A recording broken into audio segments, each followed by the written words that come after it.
Welcome everybody to another call this Thursday, Project Economy Discussions.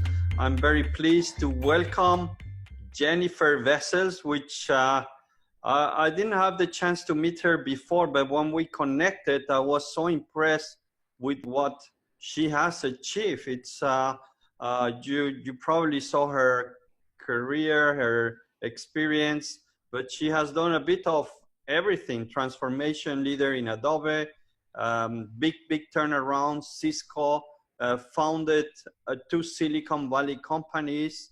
I think you've learned psychology as well. So, and you're an American, or you've been living in the US and Silicon Valley and Europe, so it's truly global. Person board member as well. You've launched so many initiatives. So I'm really happy that you have accepted to join us.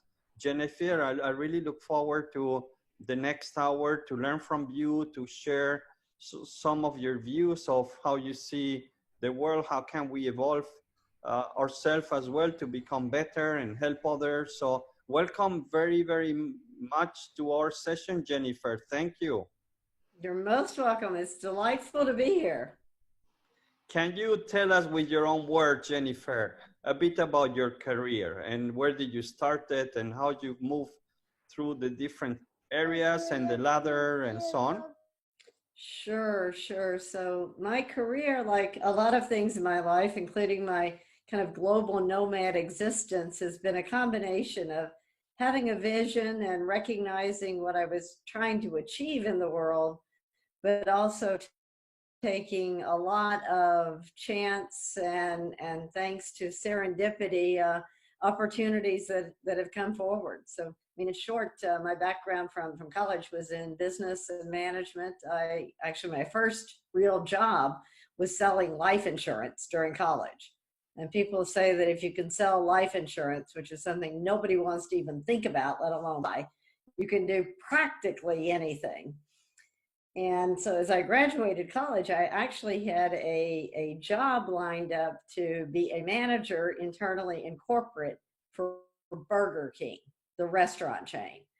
That seemed like a safe, stable way to use a business degree. But a couple of days before I was due to start, I had a phone call from this company in Silicon Valley that had computer systems selling to retail and Main Street, company called Triad Systems. And they were looking for a energetic person with sales experience, business experience to sell computers.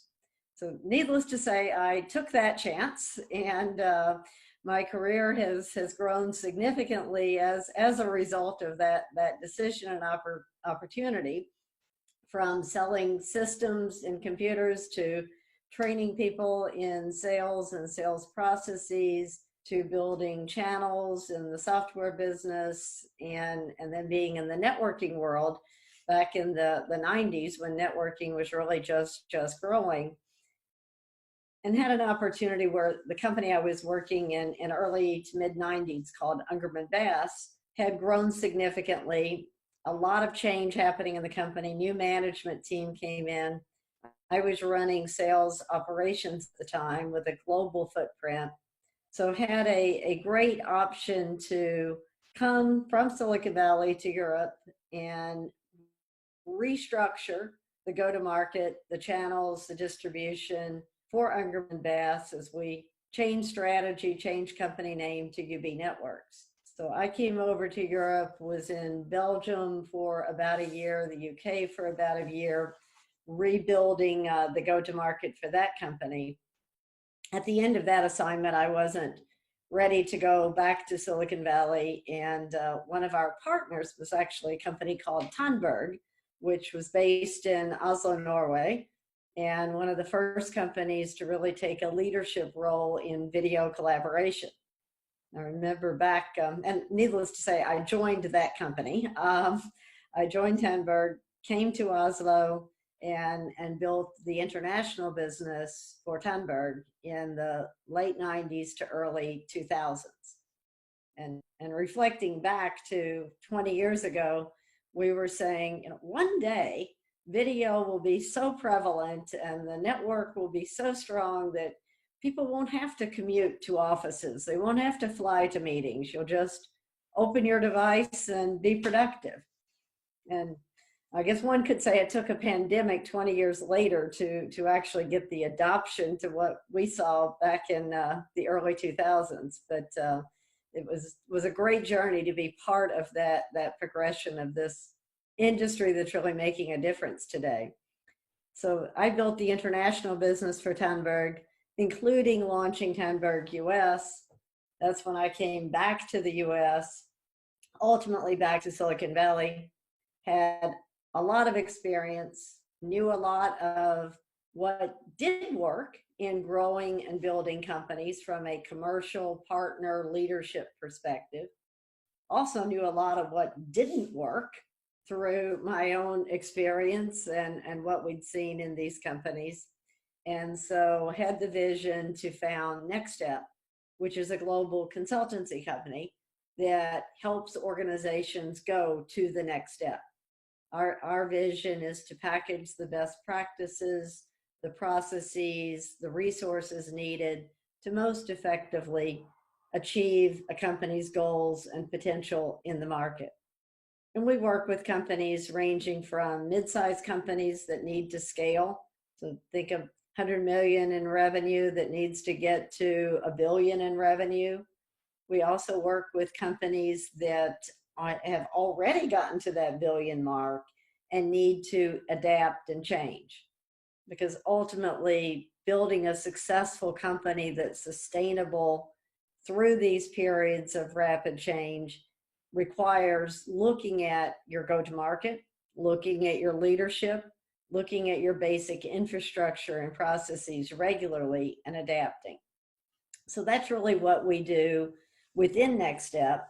And that's what has allowed me in the second half of my career really to have a true bird's eye view and a front row seat and actually part of the action in seeing a lot of companies ranging from Google to Cisco to Palo Alto to Adobe not only grow but transform and change. So it's been a wonderful journey, and I believe I've had some impact along the way, which has certainly been my purpose and goal to really help people get to their potential. Very, very, very impressive career, Jennifer. All these names, which are in the press and role models and role model companies. What are the 2 or 3 things that you would like to highlight about these companies you've worked with that are doing so great through these times? Yeah, good question. Every company, of course, is different, has its own culture, its own way of doing things, and its own challenges. But I do find that there's so many similarities because a company is made up of people. And as people, we have our challenges and we have our fallibilities, if you will. So there's a lot of similarities between. The one I look at is probably one of the best companies that has made a huge change, not only for themselves, but also for their customers, for their partners in the market over the last 10 to 12 years, is Adobe.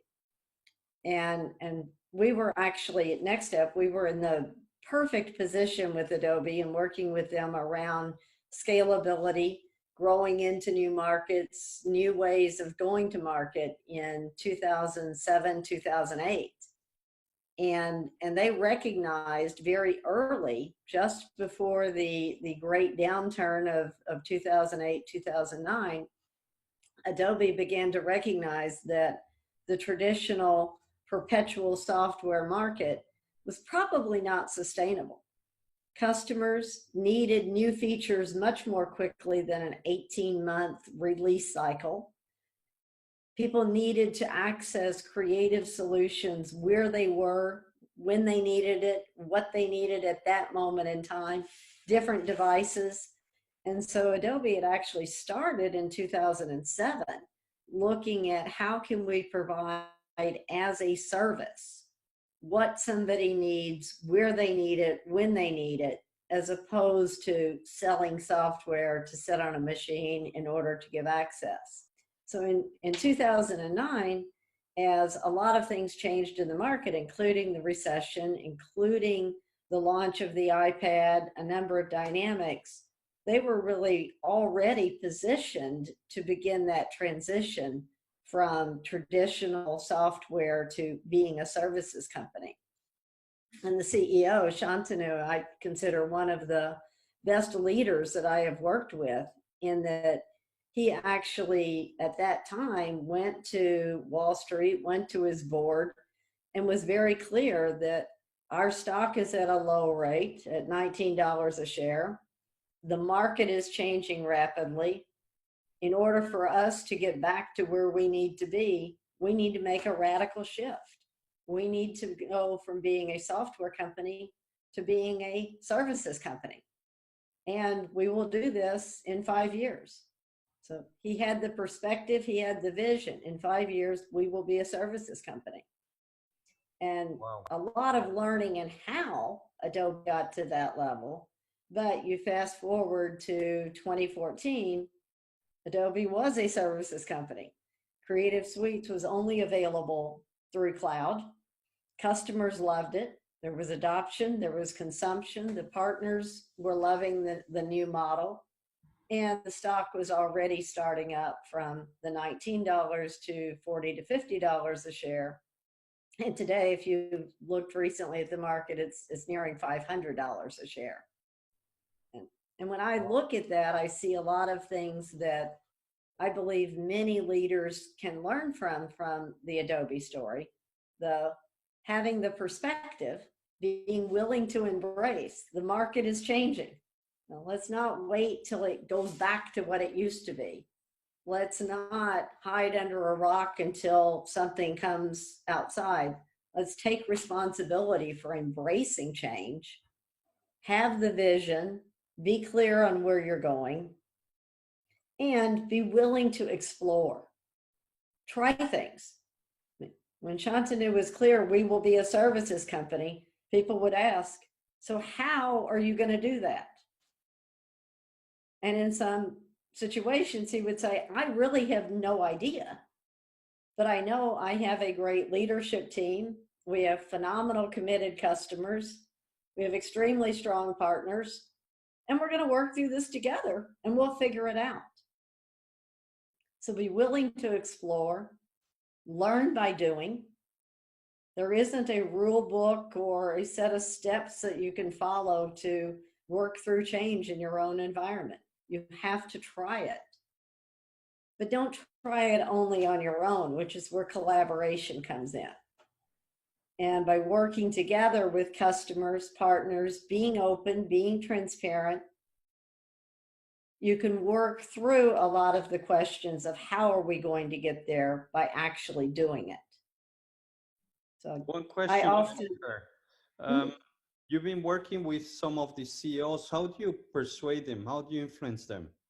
I guess these people know very well what they want to do, or how would you try to influence on whatever topic so that they get the attention and they support some of your ideas? Yeah, it's a couple of things. I mean, firstly, people have to want to be influenced in order for influence to happen. I mean, they've got to be open. And I can honestly say in the last 9 months during this pandemic, people have been a lot more open to becoming future ready and changing than I've ever seen, which is what is really exciting to me, that people recognize we can't hide under a rock. So helping them to see that change is inevitable is the first part of influencing. Secondly, for somebody to really do something different, they've got to see the what's in it for me. They've got to see the advantage. So I use a lot of questioning, especially in my work with leaders. I can't tell them why they need to change. I can ask them some questions around what their future can look like, what their goals are, what can be the implications or the outcomes of hiding under the rock or embracing change. And through that process, that's an indirect way of influencing. Change is something that's got to come from inside. Nobody wants to be changed. I mean, let's face it, when we think somebody or something is causing us to do something differently, we become negative and we resist. But when we shift the mindset to say, this is actually a good thing, we lean in and we begin to move forward. So I help people want to change as opposed to influencing them to change. Okay. It's a nice point of view. You want to influence them to want to change. I like it. It's nice insight. One other question, Jennifer. You've been in the tech world for many years, and from the Adobe story, you can see that those who have a vision and can anticipate trends and act on them, they tend to be now the winners. And according to you, what's the next big thing? What's going to happen 5-10 years down the road? What's the next big thing that we don't see and you might have an idea?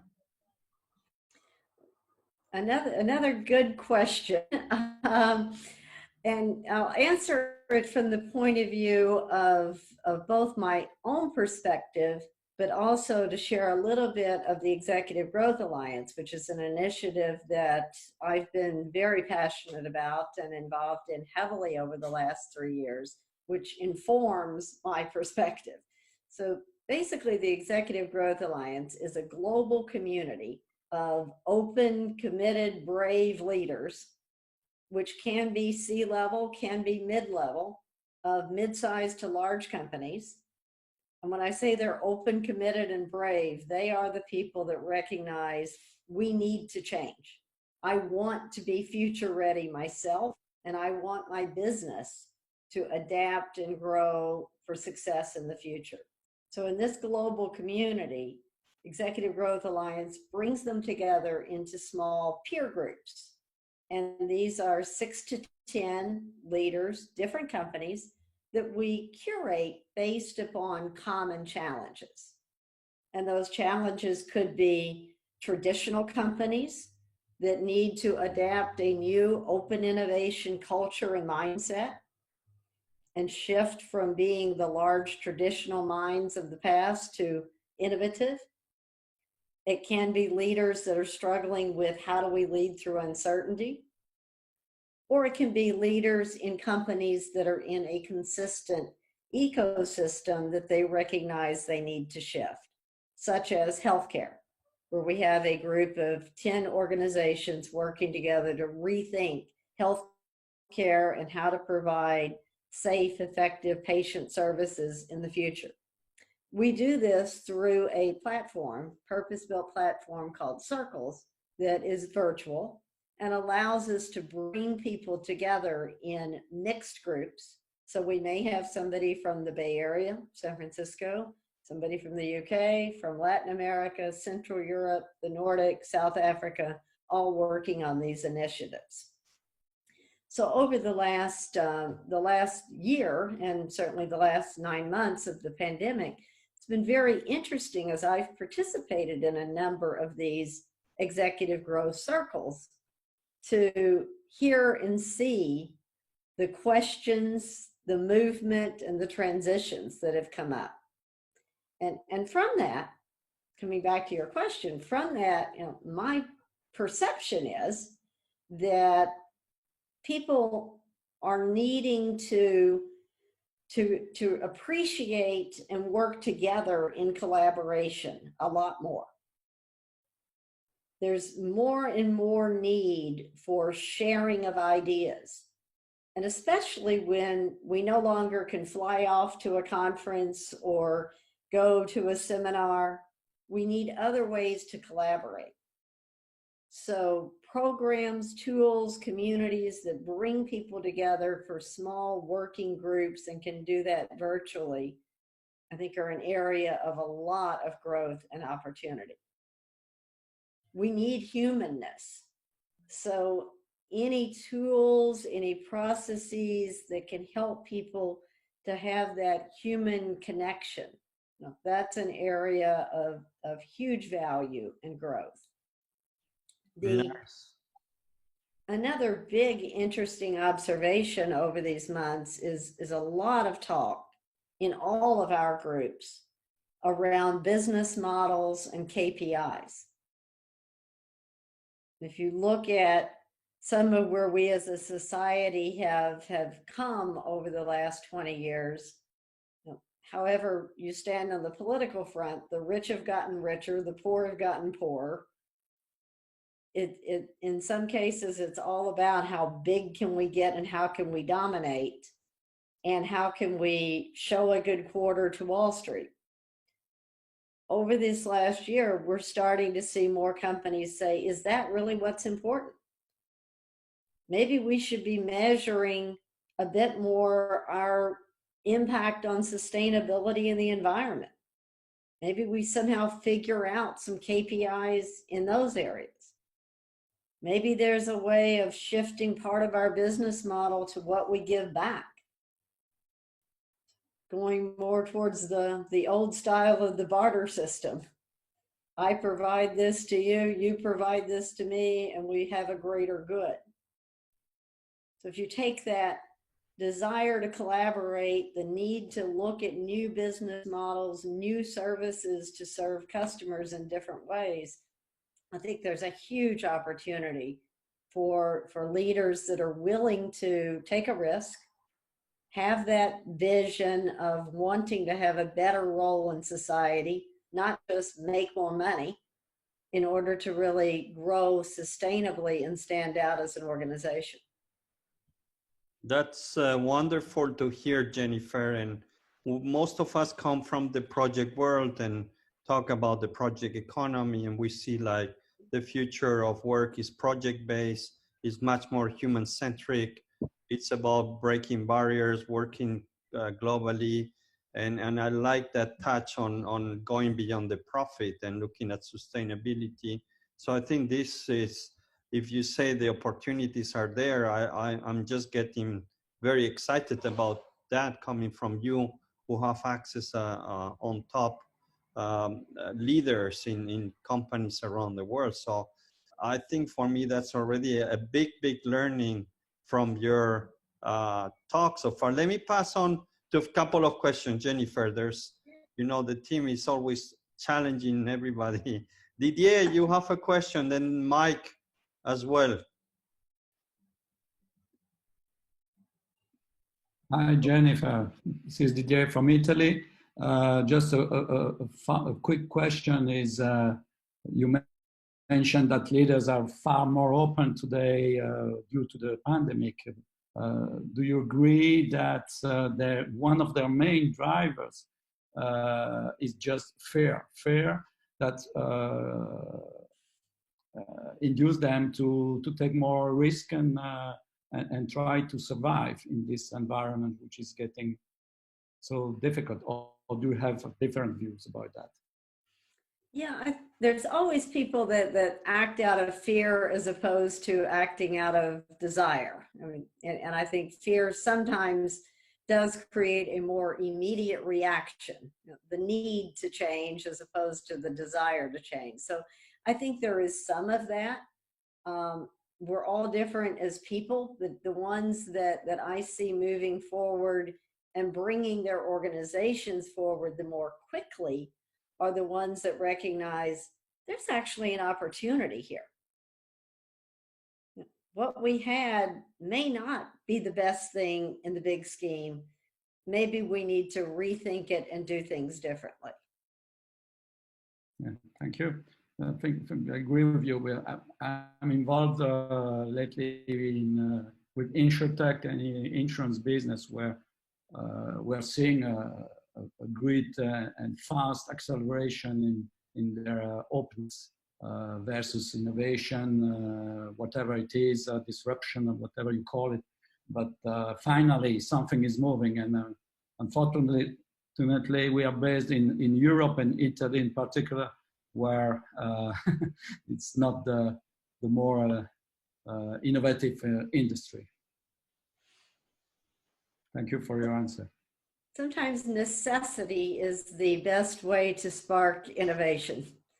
We've said that in Silicon Valley for many years. The best inventions come from a problem that is really causing issue. Yeah. Thank you, Didier. Mike, Thank you. can you come up? Sure, Jennifer, thanks for some really exciting things that you were talking about there. That sounds like they're creating some really good traction and opportunities. I just wondered what holds you back? What's the challenge for you doing better things for more people? The main challenge is probably bandwidth. Having said that, the other side of the challenge for me, like I think a lot of leaders, is focusing on the right thing. So, you know, they always say, I don't have enough time. It's not a question of not enough time. I don't put it in the right places. So back to Antonio's great question of what's the next big thing. I can't say I have the perfect answer. So it is a question of balancing time, balancing resources, and the bandwidth to meet what I see as a huge opportunity right now, which is through EGA, the Executive Growth Alliance, bringing people together in these groups to collaborate and share. So if we have on the call any open, committed, brave leaders that are interested in supporting in some way, I'm very open to that. I might call you about that later. Perfect. Thank you. I think this group is all about that, Jennifer. You will. Let me go next to Freddie. Freddie, where are you calling from? London? Yes, from Oxford, UK. Nice. Yeah. So, Jennifer, thank you. I got connected to Antonio not because of project management, but because of leadership, right? I read one of his papers about, leaders learning to learn, to sort of run and change the business at the same time. And what is interesting is that this is now a piece of research that I'm doing in my spare time, and I've been speaking to a lot of leaders. And what is beginning to dawn on me, right? And because I'm new to the game, is that it's not for every leader. And I'm trying to link that to what you were saying about the mindset. So my question, as you can see here, is that is it a skill or a leadership thing that you can have, or is it something that either you have or not? Because I don't think every leader or every individual is, not that they are not willing to, but what if they are not able to? So I just want to get your view on, is this something that is capable for everybody to do, or is it only for some people who are able to do that? No, I think we're all probably able to do just about anything. It's a question of what is the right thing and the right approach for any given person. And I often look at the question of, can I do this or should I do this, from the point of view of what I call motivated skills. What is your motivation? Which your motivation comes from your desire. What are you passionate about? What are you trying to achieve? That's going to motivate you. Motivation also kind of comes from your basic aptitude, which is who you are and your DNA and what you came into the world starting with. And then the skill part is learning how and the knowledge. So transforming an organization, if you had the vision to really build a next generation, super future ready, hit it off the mark, have an impact company, if that is your passion in life and you have the aptitude to overcome fear, take risks, get out there and be a leader, if you have that aptitude, then you can learn the skills.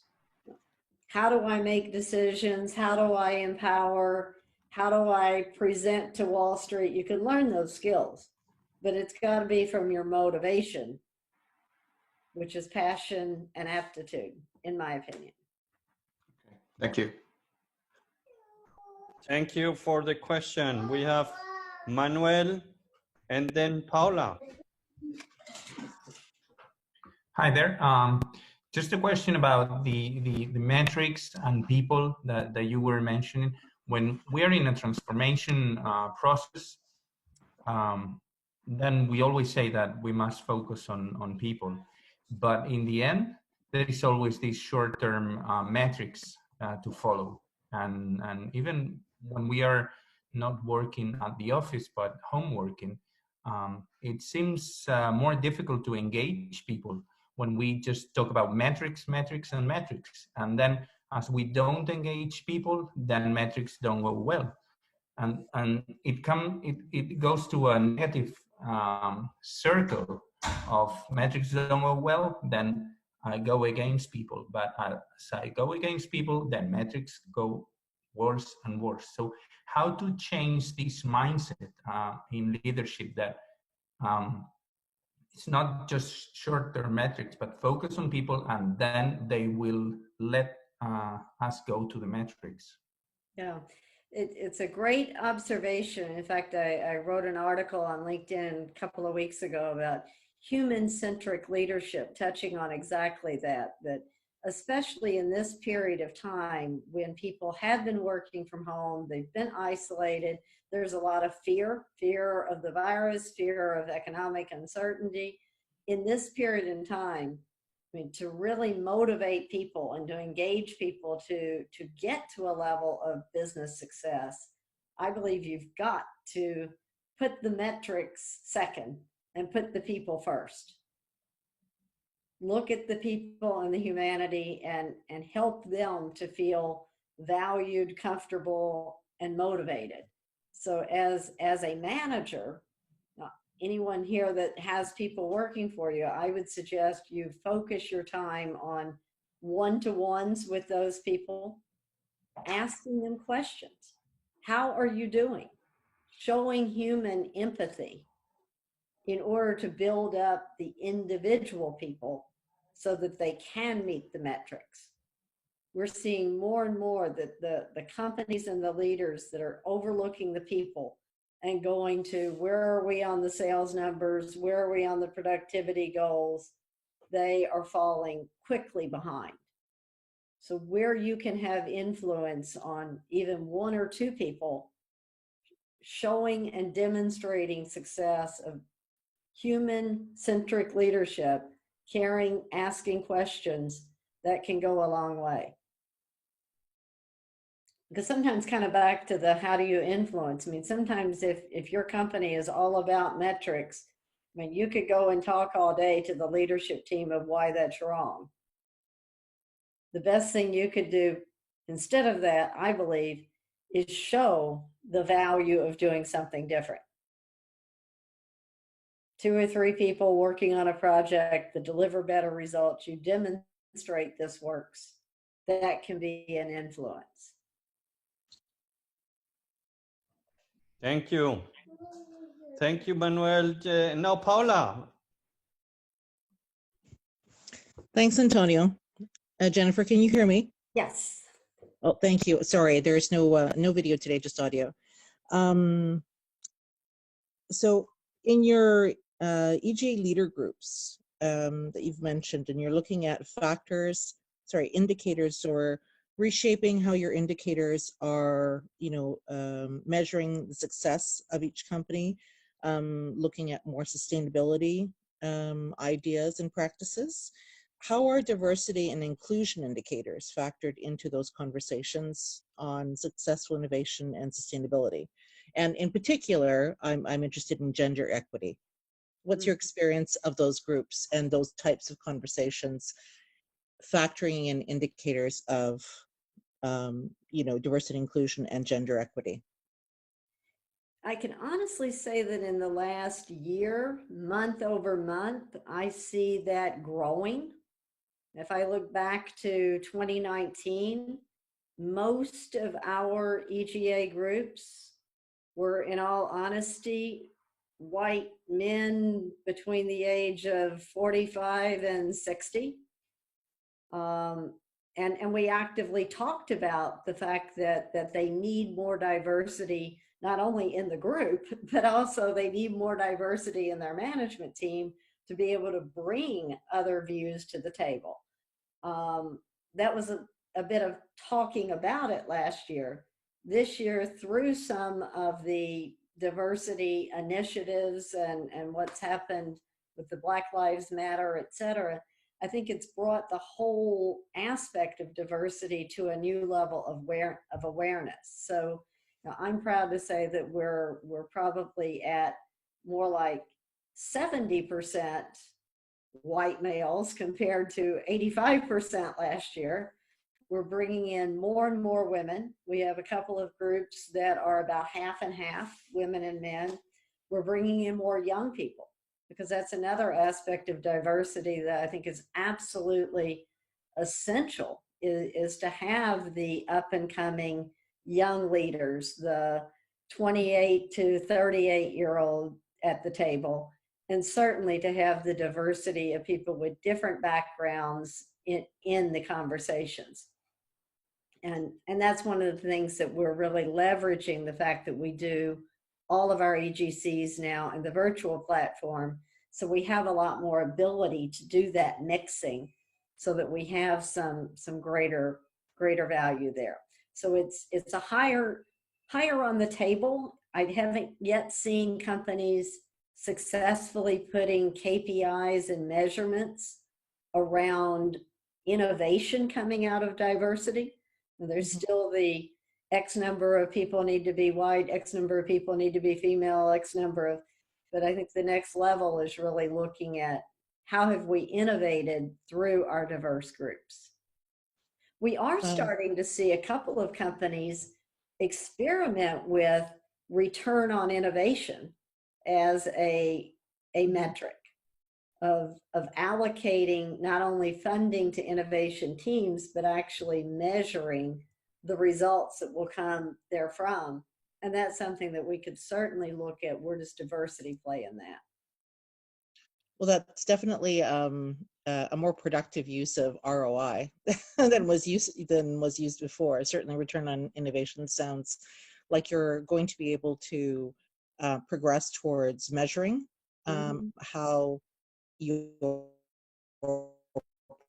practices, your human resources practices of hiring and retaining a diverse workforce, including more gender equity in your workforce, will enable more productive conversations around innovative thought and growth and just new styles of leadership across generational divides. So thank you very much for that insight. I would be very interested in having further talks about that leadership group with you.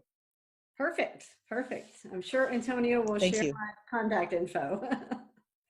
We'll share the contact details later when we share the recording. Interesting talking about diversity. I'm currently busy working with HBR to write their PM book, and we put that as a goal, is to have 50-50 examples of men and women when we write about projects and other type of diversity. So this is coming from HBR, which they're paying quite a lot of attention to these matters now. So it makes the work difficult, but I think the research should pay off later on. So I think it's a good thing that I want to share from this work. On your point, Paula. There's Susanna talking about books, and I like that question. Susanna, please go ahead. Where are you calling from, Susanna?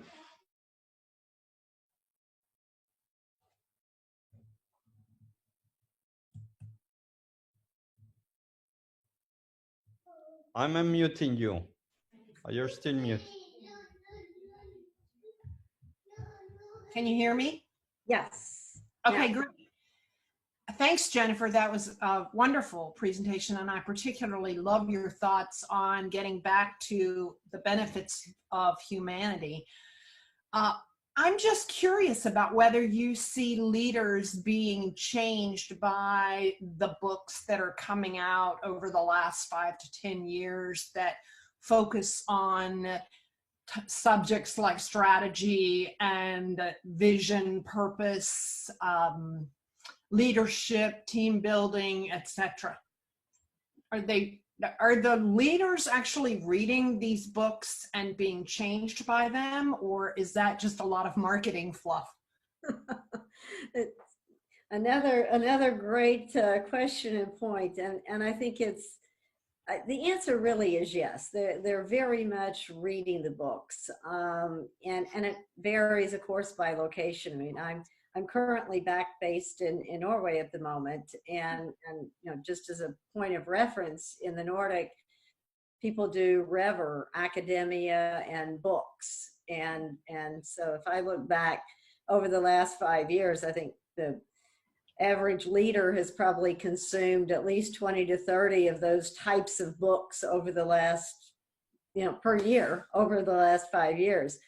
What I've seen change in this 2020 period is it's gone from I read the book and I know how to do it to I read the book, now I need to figure out how to implement what's in the book. And I personally believe, as an avid reader, I believe there's a lot you gain from books and a lot you gain from hearing about and digesting others' experiences. The only way for me, the only way I really feel confident and successful is actually doing it. I agree. And that's where I think this idea of collaborating, trying things, exploring is so critical right now. Yep, sure is. And at least so far, I haven't seen a book yet on how to succeed after a pandemic in 2020. Well, yeah. I'll reach out to you and see if you'd like to read mine. Give me your thoughts. I would love to. Great. Nice. There's 2 more questions, Jennifer. It's okay? Yeah, carry on. I'm letting you do the reading. I'm not reading them in chat so that I'm front and center to the people. So. Okay, thank you. Andre from Brazil, and then Agnieszka. Hi, Jennifer. Thank you for the presentation. I'm wondering, as you spoke about Adobe, how to deal today with the companies moving to an ecosystem model. And we have a core, still have a core, but we're improving with innovation. There could be two different kinds of leadership to management those companies, and how to bridge the gap between them, especially regarding, for example, different culture, purpose, and even metrics. You're absolutely spot on that to build and run a company in its core business, kind of gaining efficiencies and being productive in its core business, that is often a very different mindset. It's often a very different passion and skills than what it takes to innovate, change, create something new. I do think there are companies that have managed to do both, one piece at a time. And if I look at Adobe, that's one of them. I mean, the secret to doing that in the Adobe environment was start small with one tiny pilot initiative and put it in its own little playpen over here as a innovative project. Keep in mind, in those 5 years I talked about of Adobe, that was all about creative suites. That was one product. That didn't touch on Acrobat. It didn't touch on Experience. It was one thing. So if you're going to try to take your core and shift it, start small. Keep your core working. Work on the innovation with probably a different team, different metrics.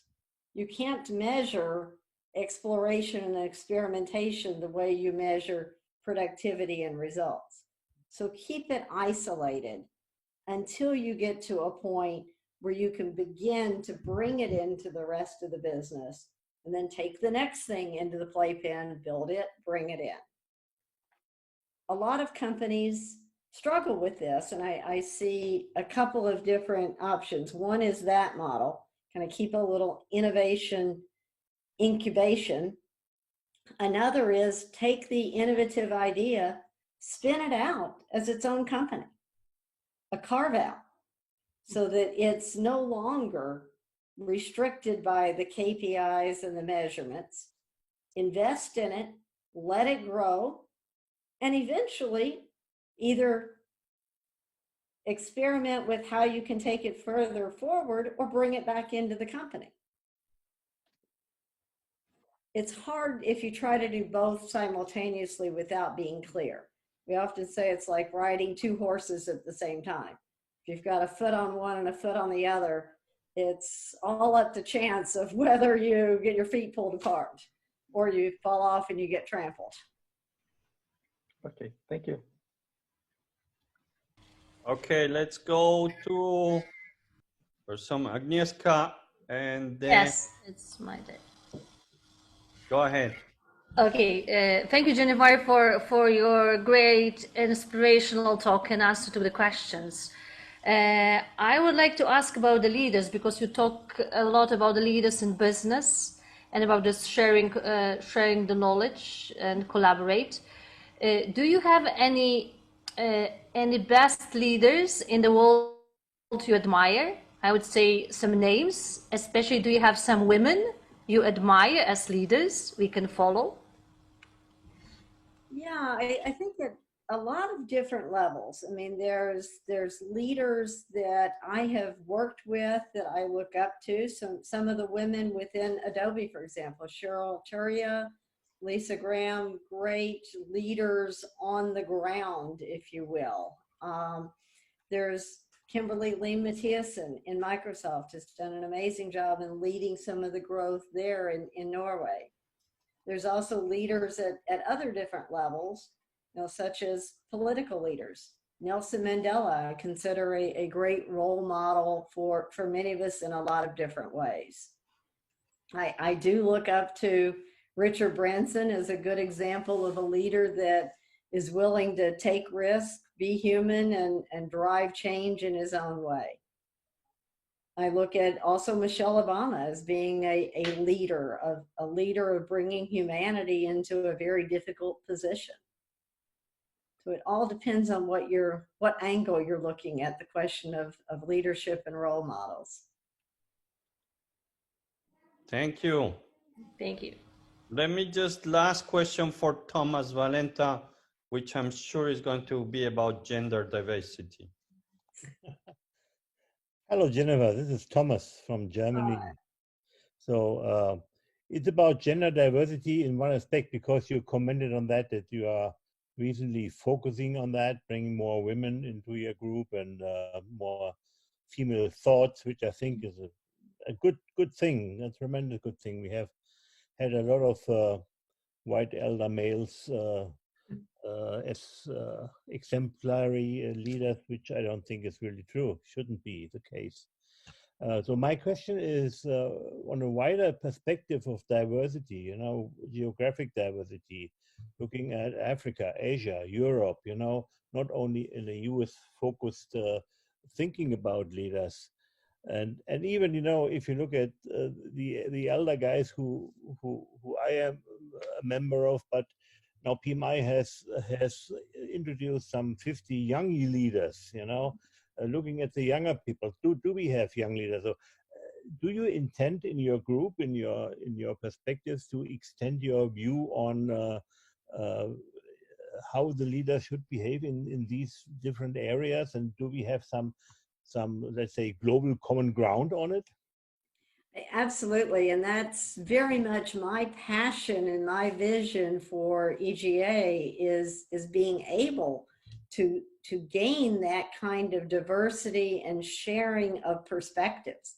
I mean, when these people come together in an executive growth circle, one of them has worked with the Catalyst in advance to bring a SOC, which is a case, a real world problem, to the table. I mean, that person, let's say, is a leader in Silicon Valley that brings their problem. They gain real time in that executive circle. They gain the perspective and the experience of how somebody may have already solved that problem very differently in Africa or in the UK or in Singapore or in Brazil. And so by intentionally looking for areas where we can invite people to be part of the community that come from different geographic locations, but different age groups, genders, cultural backgrounds, as well as gender, we get this multifaceted set of views applied to one problem.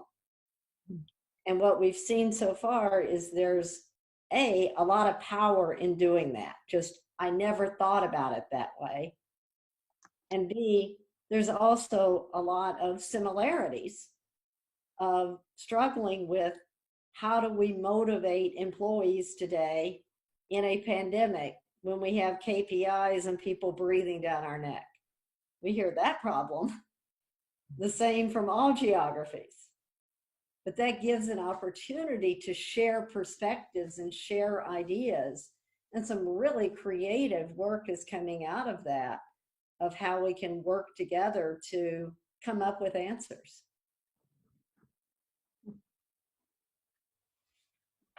Well, thank you, Jennifer. Thank you, Thomas. And thank you, everybody, for your time. Jennifer, thanks for the time for answering all the questions from the team. You see a highly motivated team, willing to learn, willing to support and help. So I'm sure you'll get some mails or calls later on, and see if we can help you as well from our side to do things better and provide some optimism around the world, which is basically what we want. Thank you, Jennifer. Very much appreciate your time and your thinking. Most welcome. It's been a pleasure to be here, and I really look forward to working with any of you or others you know to help make the world a better place. That's what we're all about. Nice. Thank you, everybody. Thanks. Next week. Thank you. Bye. Have a good day.